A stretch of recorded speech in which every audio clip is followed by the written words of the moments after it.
Everyone, welcome back to study centre. Capital market के chapter को आगे बढ़ाते हैं और इस वीडियो में हम डिस्कस करेंगे difference between capital market and money market. इसके पहले मैंने आपको मनी मार्केट का चैप्टर पढ़ाया था और अभी हमारा almost capital market chapter complete होने वाला है। लेकिन अगर सिलेबस के अकॉर्डिंग देखा जाए या एग्जाम्स के पैटर्न में देखा जाए तो सबसे इंपॉर्टेंट क्वेश्चन यही होता है कि difference between capital market and money market. तो चलिए इस वीडियो में डिस्कस करते हैं। अब आपके मार्क्स पे डिपेंड करता है कि कितने मार्क्स का आपका पेपर होगा। मैंने यहाँ पे कुछ बेसिस के हिसाब से ऑलमोस्ट मैंने 6 बेसिस लिए हैं, उसके बेसिस पे मैंने डिफरेंशिएट किया है। तो आप भी बेसिस से लेके अगर आप डिवाइड करके डिफरेंस करते हैं तो मार्क्स के चांसेस ज्यादा है। एक बेसिस पे आपको 1 मार्क्स मिल जाएगा। तो दिया हुआ है बेसिस है कैपिटल मार्केट, नो इसको थोड़ा चेंज कर देते हैं, ये यहाँ पे आएगा मनी मार्केट, यहाँ पे मनी मार्केट है and this side capital market.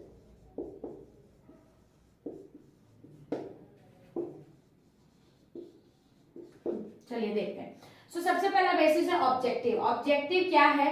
तो हम लोग अगर बात करेंगे मनी मार्केट का तो ये शॉर्ट टर्म लोन प्रोवाइड करता है, यानी कि लिक्विडिटी प्रोवाइड करना शॉर्ट टर्म के लिए, यानी कि you can generally easily convert it into cash. आप आसानी से उसको कैश में कन्वर्ट कर सकते हैं, तो वो लिक्विडिटी ये इसका ऑब्जेक्टिव है। तो means of liquidity between short term lenders and borrowers.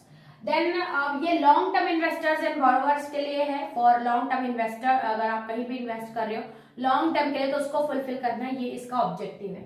The next is risk. Which one has more risk? तो ये बोलने की भी जरूरत नहीं है। मनी मार्केट हम पढ़ के आए हैं कि वो छोटे टर्म्स पे डील करता है, जनरली फॉर 1 ईयर और वीक्स, कुछ मंथ्स के लिए, तो उसमें रिस्क ज्यादा नहीं होता। लेकिन अगर आप कैपिटल से बात करें तो उसमें फंड भी ज्यादा होता है plus longer period of time. तो जितना ज्यादा पीरियड है, जितना ज्यादा अमाउंट है, उतना ज्यादा रिस्क है।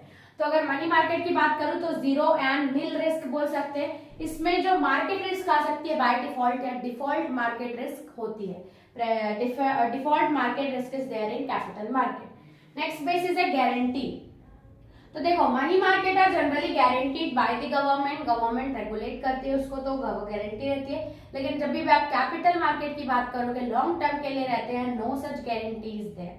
फिर बात करेंगे नेक्स्ट, ये था पहला ऑब्जेक्टिव, देन रिस्क, फिर गारंटी। इसमें गारंटी रहती है, उसमें गारंटी नहीं। Maturity period. मैच्योरिटी पीरियड तो आपको पता है कि money market for short period of time रहेंगे, कुछ मंथ्स, कुछ weeks and maximum 1 year.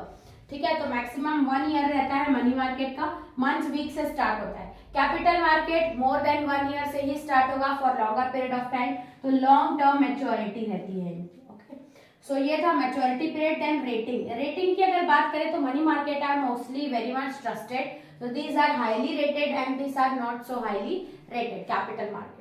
Last है हमारा रेगुलेशन। रेगुलेशन यानी कि इनकी एक्टिविटीज को कंट्रोल कौन करता है। मनी मार्केट अभी आपको बताया था, गारंटी कौन प्रोवाइड करता है? गवर्नमेंट। तो ये किसके थ्रू मॉनिटर हो रहा होगा? तो बोल सकते हो रिजर्व बैंक ऑफ इंडिया, ये इसको मॉनिटर करता है मनी मार्केट को। That is why they are highly trusted और उसमें ज्यादा गारंटी भी रहती है गवर्नमेंट की। लेकिन अगर हम लोग कैपिटल मार्केट की बात करें तो वो सेबीज और बाकी जो सिक्योरिटीज एक्सचेंज है या और कोई इंस्टीट्यूशन है जो कि स्टॉक एक्सचेंज से डील करता है, वो उनको रेगुलेट करते हैं या मॉनिटर करते हैं। ठीक है, तो ये थे हमारे कुछ बेसिस जिसके बीच में हमने मनी और कैपिटल मार्केट को डिफरेंशिएट किया। और ये खत्म होता है हमारा difference between capital and money market. अगर आपका किसी भी इस कंसेप्ट से रिलेटेड कुछ भी डाउट हो तो आप कमेंट से पूछ सकते हैं। डिफरेंस बिटवीन बहुत सारे एग्जाम्स में पूछा जाता है, if you are in class 12th also, then also ये टॉपिक जरूरी है समझना। तो इस वीडियो में इतना ही रखते हैं, चलते हैं नेक्स्ट वीडियो में, देखते हैं इस चैप्टर का नेक्स्ट टॉपिक। तब तक के लिए थैंक्स फॉर वॉचिंग।